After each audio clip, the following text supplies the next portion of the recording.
പക്ഷെ എനിക്ക് ഓർമ്മയുണ്ട്, ഇന്നും ഞാനൊരു ആരാധന ചാപ്പലിൽ ഇരിക്കുന്ന സമയത്തായിരുന്നു അച്ഛൻ എന്നെ വിളിക്കുന്നത്. തൊരത്തൊരാന്നിങ്ങനെ മിസ് കോൾസ് വരാം. പൊതുവെ ഞാൻ കോൾ എടുക്കാറില്ല ആരാധന ചാപ്പലിരിക്കും. പക്ഷെ ഇങ്ങനെ കണ്ടിന്യൂസ് വന്നപ്പോൾ ഞാൻ എന്ത് പറ്റിയെന്ന് ചോദിച്ചു പുറത്തിറങ്ങി ചോദിച്ചപ്പോഴാണ് ചേട്ടാ എല്ലാം തീർന്നു.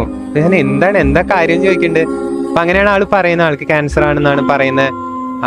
ചേട്ടൻ ശരിയാവില്ല, ഞാൻ ഉണ്ടാവില്ല, അറിയില്ല, ഈശോയ്ക്ക് എന്നെ പറ്റി വേറെ പദ്ധതിയായിരിക്കും, ചേട്ടൻ വേറെ ആളെ നോക്കണം എന്നൊക്കെ എന്നോട് പറഞ്ഞ നിമിഷങ്ങൾ ഞാനിപ്പോൾ ഓർക്കുവാണ്. അപ്പൊ അന്ന് എനിക്ക് ഓർമ്മയുണ്ട്, ആദ്യമായിട്ട് അച്ഛൻ എന്നോട് വിവാഹ ജീവിതത്തിലോട്ട് ഞാൻ ക്ഷണിക്കുമ്പോൾ അച്ഛനോട് ഞാൻ പറഞ്ഞ കാര്യങ്ങളുണ്ട്. അച്ഛൻ നമുക്കറിയില്ല ഈശോ എത്ര കാലം നമ്മളെ ഒരുമിച്ച് നിർത്തുന്നു, പക്ഷെ എങ്കിൽ പോലും നമുക്കുള്ള കാലം, ഈശോ അനുവദിക്കുന്ന കാലം നമുക്ക് ഈശോ അത്ര മഹത്വപ്പെടുത്തി ജീവിക്കാം. കല്യാണം കഴിച്ച ഒരു ദിവസമെങ്കിലാണെങ്കിൽ പോലും ഈശോയ്ക്ക് അത് അത്രയും സ്തുതികൾ ആലപിച്ചുകൊണ്ട് നമുക്ക് ജീവിക്കണം എന്നൊക്കെ പറഞ്ഞത്. അപ്പൊ ഞാൻ ഇതൊക്കെ അച്ഛനോട് പറയണ്ട, അച്ഛൻ എനിക്ക് ഓർമ്മയില്ല നമ്മൾ അന്ന് പറഞ്ഞത്. എന്നിട്ട് ഇപ്പൊ അസുഖം വന്നപ്പോ ഇങ്ങനെയാണോ പറയുന്നത്, ഞാൻ വേറെ കെട്ടണം എന്നാണോ പറയുന്നത് എന്നൊക്കെ പറഞ്ഞ്. അപ്പോൾ അന്നൊക്കെ നമ്മൾ എന്ത് പറഞ്ഞിട്ടും കാര്യമില്ല, നമുക്ക് ജസ്റ്റ് ആ റിസൾട്ട് അറിഞ്ഞ ദിവസമാണ്. അപ്പോൾ കേട്ടിരുന്നു. ഒരിക്കൽ പോലും മരണത്തെ പറ്റി സംസാരിക്കാനായിട്ട് അനുവദിച്ചിട്ടില്ല. കാരണം അത്രയും പ്രതീക്ഷയോടാണ്. നമുക്ക് ലാസറിനെ ഉറപ്പിച്ച കർത്താവാണ് നമ്മുടെ ഒപ്പം ഉള്ളത്.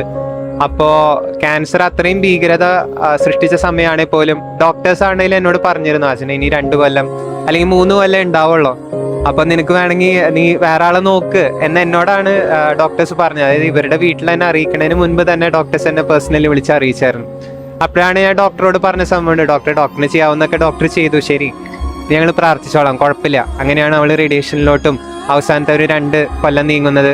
ഇപ്പോഴും ഓർക്കുവാണ്, അച്ഛനെ മരിച്ചു എന്ന് അറിഞ്ഞപ്പോ പോലാണേലും പെട്ടെന്ന് എല്ലാം തന്നെ ഇടിഞ്ഞ ഒരു അവസ്ഥയായിരുന്നു. പക്ഷെ എങ്കിൽ പോലും ഞാൻ അച്ഛനേക്ക് പറഞ്ഞു കൊടുത്തൊരു വിശ്വാസം ഉണ്ടായിരുന്നു. അതായത് ലാസറിനെ ഉറപ്പിച്ച കർത്താവാണ് നമുക്ക് അച്ഛന, നീ പേടിക്കണ്ട, ഞാൻ പ്രാർത്ഥിക്കും. അങ്ങനെ അച്ഛനയുടെ ബോഡി കോഫിൻ അടയ്ക്കുന്ന, ശവപ്പെട്ടി അടയ്ക്കുന്ന നിമിഷം വരെയാണെങ്കിൽ പോലും എനിക്ക് കരയാതെ പിടിച്ചിക്കാൻ പറ്റിയിട്ടുണ്ട്. ഞാൻ ആ നിമിഷം വരെ ഞാൻ ഇങ്ങനെ ഈശോ ഇങ്ങനെ അടുത്തന്നെ നിന്ന് ഈശോയെ ഒട്ടും വൈകിട്ടില്ല, നിനക്ക് ഇപ്പോഴാണെങ്കിലും അച്ഛനെ തിരിച്ചു കൊണ്ടുവരാം, ആ ഒരു രീതിയിലായിരുന്നു എൻ്റെ വിശ്വാസവും. ആ വിശ്വാസം തന്നെ അച്ഛനേക്കും പകർന്നു കൊടുത്തിരുന്നത്.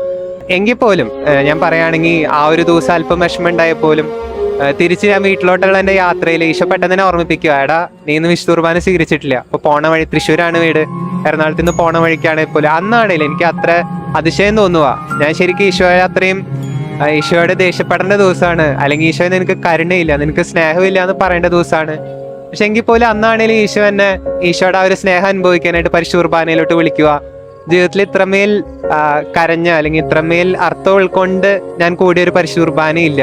എൻ്റെ അടുത്ത് നിൽക്കുന്നവരൊക്കെ എന്നെ നോക്കുന്നുണ്ട്, അവർക്കാർക്കും അറിയില്ല ഞാൻ സ്നേഹിച്ച എൻ്റെ ആത്മസുഹൃത്ത് മരിച്ചിട്ട് അടക്കം ചെയ്തിട്ടാണ് ഞാൻ വരുന്നതെന്നൊന്നും ആർക്കറിയില്ല. പക്ഷെ എനിക്ക് അത്രയും ഒരു ആശ്വാസം ആ പരിശുദ്ധ കുർബാനയിൽ നിന്ന് കിട്ടി.